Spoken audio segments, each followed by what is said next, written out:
নমস্কার বন্ধুরা, আমি দেবযানী। আপনাদের চ্যানেল দেবযানী রান্নাঘর উইথ ভিলেজ ফুডে আপনাদের সবাইকেই স্বাগত জানাই। আজকে কিন্তু পনির বানাবো, আর পনির বানাতে গেলে দুধ প্রয়োজন হয় না। আজকে কোনো রকমের দুধ ছাড়াই বিনা দুধে পনির বানাবো। আর আজকে আমার এই পনিরটা কিন্তু গরিবের পনির। পনিরের কিন্তু ভীষণ দাম হয়, দুধ দিয়ে পনির বানাতে গেলেও একটা দামের প্রয়োজন হয়। তার জন্য আজকে আমি যেটা দিয়ে পনির বানাবো সেটার দাম কিন্তু খুব একটা নয়, তার জন্য গরিবের পনির আমি কিন্তু নাম দিয়েছি। দুধ ছাড়া পনির কিভাবে হয় চলুন তাহলে দেখে নিন। দুধ ছাড়া পনির, শুধুমাত্র পনির বানাবো নয়, পনিরও বানাবো আর পনিরের তরকারিও বানাবো। পুরো ভিডিওটা একটু স্কিপ না করেই দেখতে থাকুন। চলুন শুরু করা যাক। পনির, বিনা দুধে পনির বানানোর জন্য আমি এখানে কয়েকটা ডিম নিয়েছি। ডিমগুলোকে একটা বাটির মধ্যে ফাটিয়ে নেব।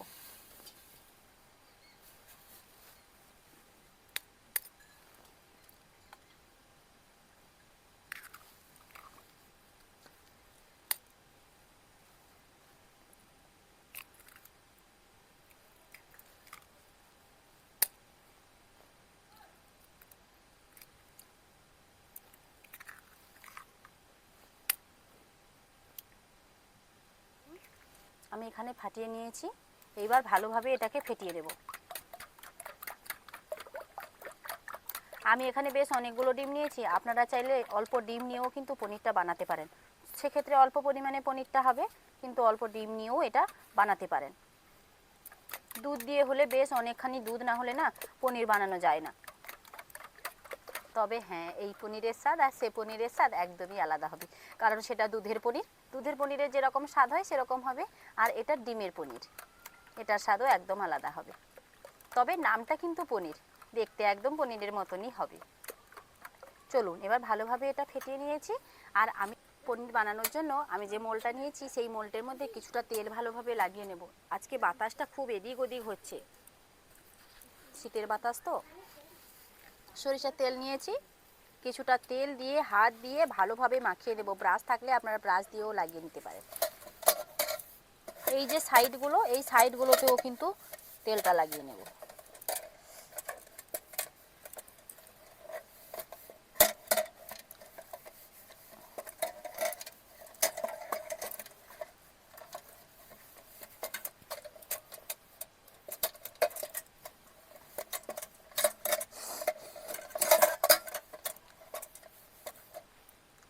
খুব সুন্দরভাবে তেলটা লাগিয়ে নিয়েছি। আমি এই ডিমের মধ্যে কিন্তু লবণ দিইনি, আপনারা চাইলে লবণটা দিতেও পারেন, কিন্তু যেহেতু আমি এই পনিরটা দিয়ে মানে পনিরটা তরকারি রান্না করব, একদম একটা কষা কষা তরকারি রান্না করব, তার জন্য লবণের ব্যবহারটা আমি করলাম না। চাইলে আপনারা লবণের ব্যবহার করতেও পারেন। এইবার মোলটার যে ঢাকনা আছে, আমি ঢাকনাটা লাগিয়ে দিচ্ছি। এই মোল্টে করলে কি হয় বলুন তো, মোল্টের যে ঢাকনাগুলো থাকে না, সেটা বেশ সুন্দর সুবিধা হয়। আলাদা যদি আমরা বাটি নিতে যাই, যে কোনো ধরনের বাটি, তাহলে সেক্ষেত্রে কিন্তু ওই বাটির মাপে ঢাকনা নিতে হবে। আর এই মোল্টের মাপে ঢাকনাটা থাকার জন্য খুবই সুবিধা হয়। চলুন এবার আমি এখানে উনুন ধরিয়ে কড়াইতে বেশ কিছুটা জল আগে থেকে দিয়ে দিয়েছি। জলটা খুব সুন্দর ফুটতেও শুরু করেছে। এই সময় আমি এই মোলটা জলের উপর বসিয়ে দেবো।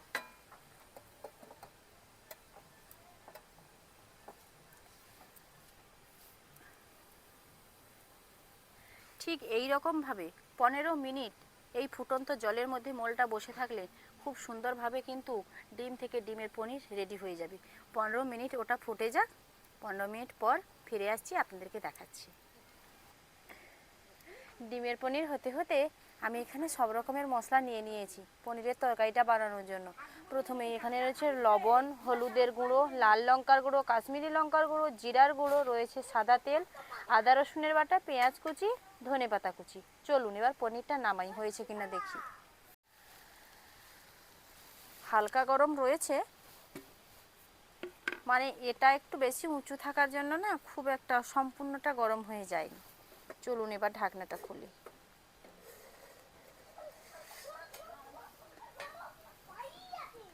হ্যাঁ, হয়ে গেছে, হয়ে গেছে, খুব সুন্দরভাবে হয়ে গেছে। এই দেখুন, এই যে হাত দিচ্ছি, দেখুন, এই যে দেখুন। এইবার একটা ছুরি নিয়েছি, চারদিকটা এরকম একটু ছুরির সাহায্যে করে দেব। একটু একটু করে ছাড়িয়ে দিলে পর উঠতে সুবিধা হবে। তেলও লাগানো রয়েছে। প্রথমটাতে চারদিক থেকে ভালোভাবে ছাড়িয়ে নিয়েছি, তারপর মাঝ বরাবর কেটে নেব। আপনারা যদি চান 3 ভাগে ভাগ করতে পারেন, তাহলে পনিরের সাইজটা একটুখানি ছোট হবে। আমি খুব বেশি ছোট সাইজ করছি না, একটু বেশ বড় বড় সাইজ করব পনিরগুলোকে। ডিমের পনিরটা না একটু বড় সাইজ করলে দেখতে ভালো লাগে।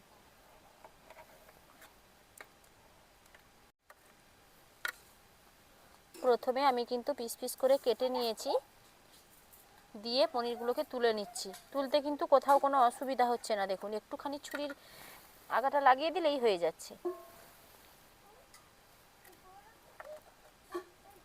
সাইজগুলো কিন্তু বেশ বড় বড় হয়ে গেছে, একটু ছোটও করে দেওয়া যেতে পারে। একদম ছোট ছোট পনিরের সাইজ যেরকম হয় সেরকম করে দেবো আমি। প্রথমে এগুলো তুলে নিই।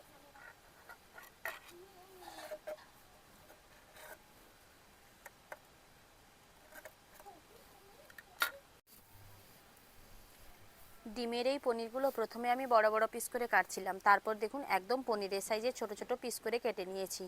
আর এই পনিরগুলো পিস করে কেটে নেওয়ার পর দেখতে কি সুন্দর হয়েছে দেখুন। এই দেখুন এক একটা পনির চারদিকটা দেখুন, আর কতটা সুন্দর নরম দেখুন। দুধের পনির যেরকম হয় ঠিক একদমই সেরকম দেখুন। চলুন এবার পনিরের কষা বানিয়ে ফেলি। পনিরের কষা বানানোর জন্য প্রথমেই কিন্তু কড়াইটা ভালোভাবে ধুয়ে পরিষ্কার করে আবারও উনুনে বসিয়ে দিয়েছি। দিয়ে দেবো কিছুটা সাদা তেল। পনিরগুলো প্রথমে ভেজে নেব। তেলটা ভালোভাবে গরম হওয়ার জন্য সময় দেব। তেলটা কিন্তু খুব ভালোভাবে গরম হয়ে গেছে। এইবার পনিরগুলো একে একে দিয়ে দেব। খুব বেশি ভাজার কিন্তু কোনো দরকার নেই, একটু বেশ লালচে লালচে করে ভেজে নিলেই কিন্তু হয়ে যাবে।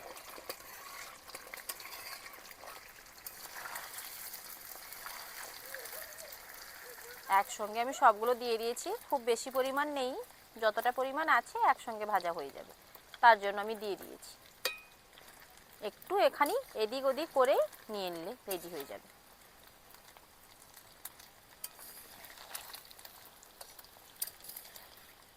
এটা 1 মিনিট মতো ভেজে নিতে হবে। পনিরটা ভাজা হয়ে গেছে, এবার তুলে নেব।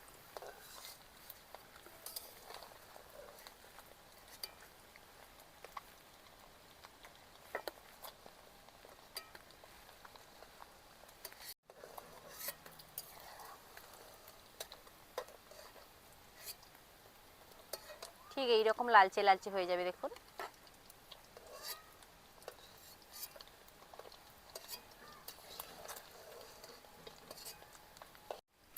একই তেলে দিয়ে দেব আদা রসুনের বাটা,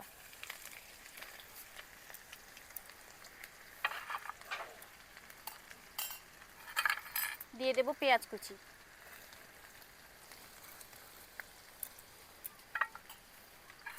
দিয়ে দেব লবণ, এই যে লবণ। এবার আদা রসুন পেঁয়াজ একসঙ্গে ভাজা ভাজা করে নেব। লবণটা দেওয়ার জন্য পেঁয়াজটা খুব তাড়াতাড়ি গলেও যাবে।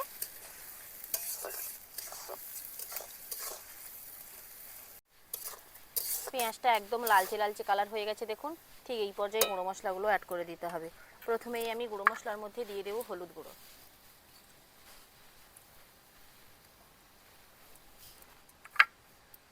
তারপর ঝালের জন্য দিয়ে দেব লাল লঙ্কার গুঁড়ো, তারপর দারুণ একটা কালার আসার জন্য দিয়ে দেব কাশ্মীরি লঙ্কার গুঁড়ো,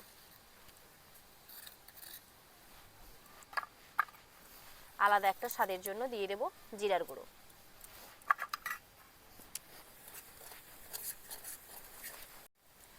মশলাগুলো দেওয়ার পর তেলে একটুখানি নেড়ে নিয়েছি। এইবার দিয়ে দেব জল। জল দিলে পরে মশলাটা খুব ভালো কষানো হয়, তার জন্য জল দিয়ে মশলাটা আমি কষিয়ে নেব। মশলাটা তত সময় পর্যন্ত কষাতে হবে যত সময় না পর্যন্ত মশলা থেকে তেল ছেড়ে ছেড়ে যাচ্ছে। চলুন তাহলে মশলাটা কষে নিই। মশলাটা ভালোভাবে কষিয়ে নিয়েছি, চারদিক থেকে তেল ছেড়ে ছেড়ে গেছে, আর মশলাটা দেখতে কীরকম হয়েছে দেখুন। রোদ্দুরটা এমন পড়েছে না, আপনাদের দেখতে একটু অসুবিধাই হচ্ছে। এইবার ভেজে রাখা পনিরগুলো দিয়ে দেব। আপনারা চাইলে আলুটাও দিতে পারেন, গাজর আলু ডিম করি ওই রকম সবজি দিয়ে যে একটা পনির তরকারি হয় না, আপনারা এরকমভাবে পনিরটাকেও সবজি দিয়ে রান্না করতে পারেন, কিংবা শুধু আলু আর পনির দিয়েও আপনারা তরকারিটা করতে পারেন। আমি এখানে আলু বা সবজি কোনো কিছুরই ব্যবহার করছি না। এখানে মশলার সঙ্গে পনিরটা 2-1 মিনিট মতো একটু কষিয়ে নেব। তবে ওপর থেকে কিছুটা ধনেপাতা কুচি দিয়ে দেব।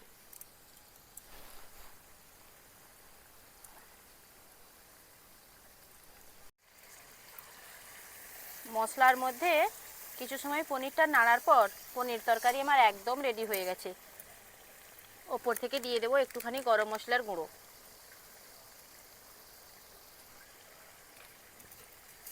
আর কি সুন্দর দেখতে লাগছে দেখুন। এই তরকারি যারই পাতে পড়বে প্রথমে কিন্তু সে বুঝতে পারবে না। 2-3টে পনির খাওয়ার পর তার মনে হবে যে এটা অন্য কিছুর পনির খাচ্ছি। একদম দেখুন পনিরগুলো দেখুন, তরকারিতে দেওয়ার পর পনিরগুলো আরও কীরকম সুন্দর হয়েছে দেখুন, একদম দুধের পনির মতো লাগছে। চলুন এবার এটাকে নামিয়ে নিই। চলুন এবার ঝটপট নামিয়ে নিই আর গরম গরম ভাতের সঙ্গে পরিবেশন করুন পনির তরকারি।